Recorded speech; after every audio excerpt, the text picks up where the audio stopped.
As a part of their 2024 review, Letterboxd revealed that their number one most watched actor was Willem Dafoe. And it got me wondering, what is the best film where Willem Dafoe is featured in? Not necessarily what is his best performance, but like what is the best film that has Willem Dafoe in it?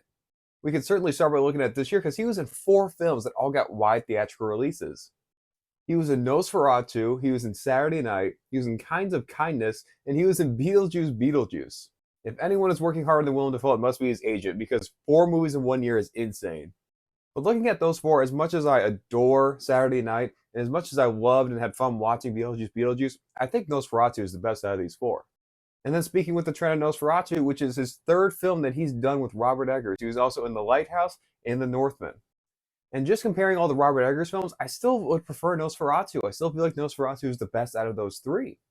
And it's not a coincidence that I would say The Northman is my least favorite out of these three. And it also happens to have the least amount of Willem Dafoe between those three. Now, there's a few other directors that I can think of off the top of my head that he's been in two or more films with. One of those is Wes Anderson. He was in Grand Budapest Hotel, Fantastic Mr. Fox, and Asteroid City. I personally hated Asteroid City, so I know that's not the best out of these three, but I personally lean towards Fantastic Mr. Fox. I know some people will definitely say Grand Budapest, but I think Fantastic Mr. Fox is the best out of these three, in my opinion. And obviously, he was in Poor Things, directed by Yorgos Lanthimos. I'm not sure how to say his last name, but something like that. And he was also in Kinds of Kindness this year. I personally really didn't like Kinds of Kindness, and I think most people would agree that Poor Things is the best out of those two. He also had some very strong supporting performances in some of the most iconic films of all time, like American Psycho and John Wick. If I'm looking at those two, I might lean more John Wick just because I love the franchise, but as a standalone movie, I may just have to give it to American Psycho. And who can forget about his incredible performances in comic book movies, like playing the iconic character Volko in the Aquaman movies? He played Aquaman's like trainer, I guess, in Aquaman and the Snyder Cut. As much as I really do adore the first Aquaman movie, I still think you kind of have to give it to the Snyder Cut between those two DCEU films. I guess not even Willem Dafoe could save the DCEU. But obviously, we all know that his most iconic role, probably of his career, is as Norman Osborn, aka the Green Goblin, which he's technically in the entire Raimi trilogy. He's obviously in his biggest role in the first one, and then just continues to show up in like flashbacks and visions throughout the rest of the trilogy.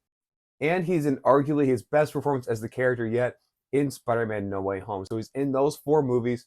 I think out of those four, I'm giving it to Spider-Man No Way Home. I'm not the biggest fan of the Raimi trilogy. I know that some people absolutely love it. I still feel like Tobey Maguire's Spider-Man is one of the weaker ones out of the three. But if I were to give it to one of those three, I'm easily giving it to the first Spider-Man because of Willem Dafoe, because of his incredible performance. But no matter how good all these other films are, I think that the clear best film that Willem Dafoe has ever been in is Finding Nemo. Finding Nemo is one of Pixar's best, one of the best animated films of all time. And Willem Dafoe's portrayal of Gil is such a great addition to the story. This whole cavalcade of characters in like the dentist office fishbowl is also good, and he's probably the best out of that group. It's no shock why Willem Dafoe is the top actor on Letterboxd in 2024. What are some of your favorite performances and favorite movies with Willem Dafoe?